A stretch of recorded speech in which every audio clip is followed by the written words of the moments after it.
Dear students, I hope you all are safe and sound and doing well. Today we will discuss our next topic which is preparation of alkynes.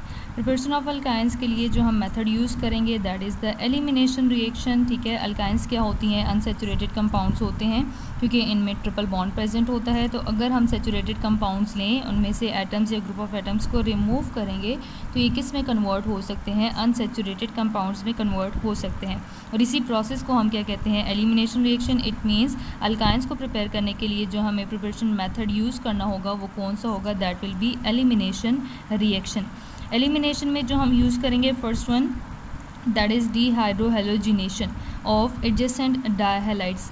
सबसे पहले adjacent डायहैलाइड्स को देख लेते हैं. Adjacent का मतलब होता है टू बॉन्डेड कार्बन एटम्स और dihalide means di means two and halide mean halogens. It means अगर दो एडजेसेंट कार्बन एटम्स के ऊपर टोटल 2 हैलोजेंस अटैच्ड होंगे, एक कार्बन के ऊपर एक हैलोजन और दूसरे कार्बन के ऊपर भी एक हैलोजन, तो इस कंपाउंड को हम क्या कहेंगे? Adjacent dihalide. और इसी की हमने क्या करनी होगी? Dehydrohalogenation. De means removal, hydro means hydrogen and halogen means halogen. It means adjacent dihalides में से अगर हम हाइड्रोजन और हैलोजन को रिमूव करेंगे तो प्रोडक्ट में हमें क्या मिलेगा? अल्काइंस.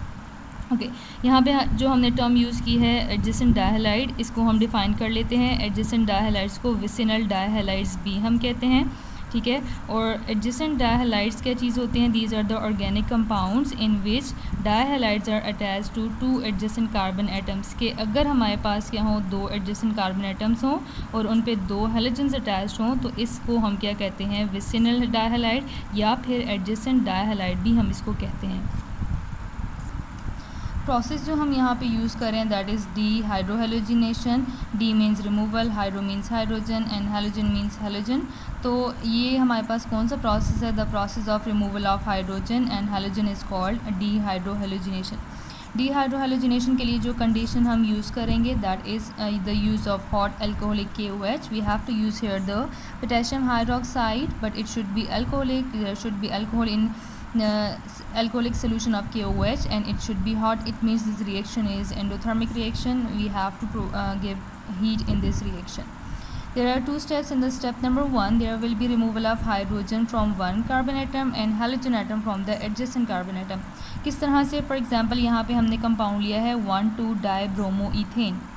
1,2 हमने क्यों लिया है? क्योंकि कार्बन नंबर 1 पे भी ब्रोमीन है और कार्बन नंबर 2 पे भी क्या है? ब्रोमीन है. अब 2 एडजेसेंट कार्बन एटम्स के ऊपर हैलोजेंस अटैच्ड हैं तो इस तरह के कंपाउंड को हम क्या कहते हैं? एडजेसेंट डायहैलाइड और विसिनल डायहैलाइड. डीहाइड्रोहेलोजिनेशन करनी है तो जिस कार्बन के ऊपर हैलोजन अटैच्ड है वहाँ से हम हैलोजन को रिमूव करेंगे और एडजेसेंट कार्बन एटम से हमने क्या रिमूव करना है? हाइड्रोजन. ज़रूरी नहीं है कि पहले हम इसी को रिमूव करें. अगर हम पहले यहाँ से इस ब्रोमीन को रिमूव करेंगे तो फिर हमें यहाँ से इन 2 हाइड्रोजन में से किसी एक को रिमूव करना होगा. जब यहाँ से ये 2 एटम्स रिमूव हो जाएंगे तो ये जो हमारे पास सिंगल बॉन्ड है ये किस में कन्वर्ट हो जाएगा? डबल बॉन्ड में. ठीक है, और इस कंपाउंड का नेम क्या है? It is bromoethene. याद रखिएगा स्टेप नंबर 1 में हमारे पास जो सिंगल बॉन्ड है वो किस में कन्वर्ट हो रहा है? डबल बॉन्ड में. अल्केन से हमारे पास क्या बन रही है? अल्कीन. सेकेंड स्टेप में फिर क्या होगा? ये जो हमारे पास सेकेंड ब्रोमीन है ये ब्रोमीन और एडजेसेंट कार्बन एटम में से कोई एक हाइड्रोजन रिमूव होगा.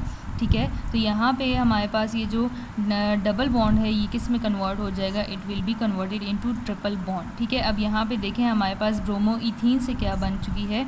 इथाइन बन चुकी है. और इसमें जो हमारे पास सेकेंड प्रोडक्ट बनता जाएगा इस फर्स्ट स्टेप में भी there will be second product that is ये हाइड्रोजन और ये Br आपस में कंबाइन होकर क्या बना लेंगे? HBr, hydrogen bromide. सेम इसी तरह से यहाँ पे भी हमारे पास सेकंड प्रोडक्ट बनेगा that is also HBr, hydrogen bromide. Okay, second method जो हम यूज़ करेंगे for preparation of alkynes that is dehalogenation of tetrahalides. सबसे पहले डीहेलोजिनेशन को देख लेते हैं. डी मीन्स रिमूवल और halogen means halogen. It means ऐसा प्रोसेस जिसमें हम हैलोजन को रिमूव करें वो क्या होता है? डीहेलोजिनेशन.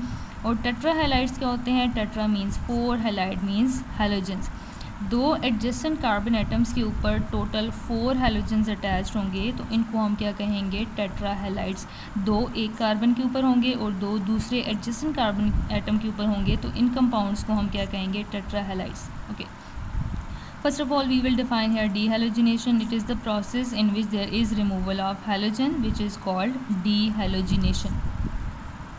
टेट्राहेलाइड्स को भी हम यहाँ पे डिफ़ाइन कर लेते हैं। टेट्राहेलाइड्स क्या होते हैं? The compounds that contain 4 halogen atoms at 2 adjacent carbon atoms are called tetrahalides. For example ये कंपाउंड आपको नज़र आ रहा है, यहाँ पे टोटल हमारे पास कितने हैलोजन्स हैं? 4 हैलोजन्स हैं। और कितने कार्बन एटम्स के हैं? ऊपर हैं 2 एडजेसेंट कार्बन एटम्स के ऊपर हैं, तो इन कंपाउंड्स को हम क्या कहते हैं? टेट्राहेलाइड्स। ओके, टेट्राहेलाइड्स की डीहैलोजिनेशन करने के लिए जो कंडीशन रिक्वायर्ड है, हमें यहाँ पे क्या यूज़ करना होगा? जिंक मेटल हमने यूज़ करनी है। यही जो जिंक है यहाँ से हैलोजन्स को रिमूव करेगी। इसमें भी 2 स्टेप्स होंगे। स्टेप नंबर 1 में क्या होगा? हमारे पास एक कार्बन से एक हैलोजन और एडजेसेंट कार्बन एटम के ऊपर से सेकेंड हैलोजन रिमूव हो जाएगी। ये 2 जो हैलोजन्स हैं ये किसके साथ बॉन्ड बनाएगी? जिंक के साथ। ठीक है, तो यहाँ पे जब 2 एटम्स रिमूव होंगे तो सिंगल बॉन्ड किस में कन्वर्ट होगा? डबल बॉन्ड में। ये वाले ब्रोमीन्स अपनी जगह पे रहेंगे और ZN जिंक और Br के बीच में जब बॉन्ड बनेगा तो ये हमारे पास किस कंपाउंड में कन्वर्ट हो जाएगा? ZnBr2 zinc bromide. ठीक है, ये जो कंपाउंड हमारे पास बना है इसको हम क्या कहेंगे? 1,2 डाइब्रोमो इथीन। स्टेप नंबर 2 में हमारे पास क्या होगा? यहाँ पे यही जो हमारे पास फर्स्ट स्टेप में बना है 1,2 डाइब्रोमो इथीन, यही हम लेंगे। सेकंड जिंक मॉलिक्यूल हम यूज़ करेंगे यहाँ पे। अब यहाँ से इस कार्बन से हैलोजन और सेकंड कार्बन से भी ये हैलोजन ब्रोमीन दोनों रिमूव हो जाएंगी। ये ब्रोमीन जिंक के साथ बॉन्ड बनाएंगी और ये डबल बॉन्ड किस में कन्वर्ट हो जाएगा? ट्रिपल बॉन्ड में। अब यहाँ पे देखें 1,2 डाइब्रोमो इथीन से हमने क्या बना लिए? इथाइन। और सेकेंड प्रोडक्ट जो हमें मिलेगा that will be ZnBr2 zinc bromide।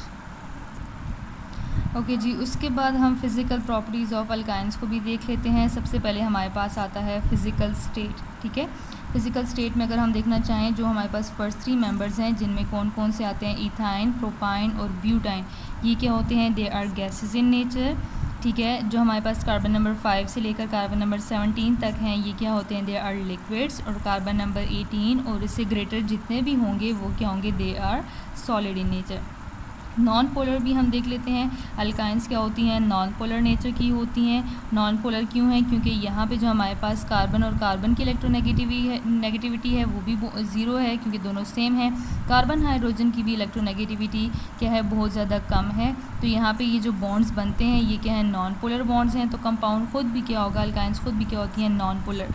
Non polar होने की वजह से ये वाटर में क्या है? इनसॉल्युबल, क्योंकि यहाँ पे लाइक डिज़ोल्व लाइक वाला रूल अप्लाई नहीं होता। और ये किस में सॉल्युबल होंगी? ऑर्गेनिक सॉल्वेंट्स में, जिनमें हमारे पास आ जाते हैं लाइक बेंजीन, ईथर, एसीटोन। इसमें ये क्या है? सॉल्युबल हैं। नेक्स्ट प्रॉपर्टी है अल्काइंस की कंबशन। अगर हम इनको कंबस्ट करेंगे, इसकी अगर कंबशन होगी तो ये क्या प्रोड्यूस करेगा? कार्बन डाइऑक्साइड प्रोड्यूस करेगा, वाटर प्रोड्यूस करेगा और यहाँ पे जो है एनर्जी बहुत ज़्यादा रिलीज़ होगी। ये आपने याद रखना है, कोई भी ऑर्गेनिक कंपाउंड हो जब भी उसकी कंप्लीट कंबशन होती है तो मेजर प्रोडक्ट्स हमें क्या मिलते हैं? Carbon dioxide and water. Next हमारे पास आ जाता है मेल्टिंग एंड बॉइलिंग पॉइंट। तो जिस तरह के ट्रेंड हमने अल्केन और अल्कीन में देखे हैं, सेम वही ट्रेंड है that melting and boiling point of alkynes increases with increase in molecular mass. जैसे जैसे मॉलिक्यूलर मैस इंक्रीज़ होगा मेल्टिंग पॉइंट भी इंक्रीज़ होगा और बॉइलिंग पॉइंट भी क्या होगा? इंक्रीज़ होगा। सेम यही हमारे पास आ जाता है डेंसिटी के लिए भी, कि जैसे जैसे हमारे पास मॉलिक्यूलर मैस इंक्रीज़ होगा तो डेंसिटी भी इंक्रीज़ होगी। डेंसिटी क्यों इंक्रीज़ होती है? क्योंकि हमें पता है डेंसिटी और मैस का कौन सा रिलेशन होता है? Direct relation. तो मैस इंक्रीज़ होगा तो डेंसिटी भी ऑटोमेटिकली क्या हो जाएगी? इंक्रीज़ हो जाएगी।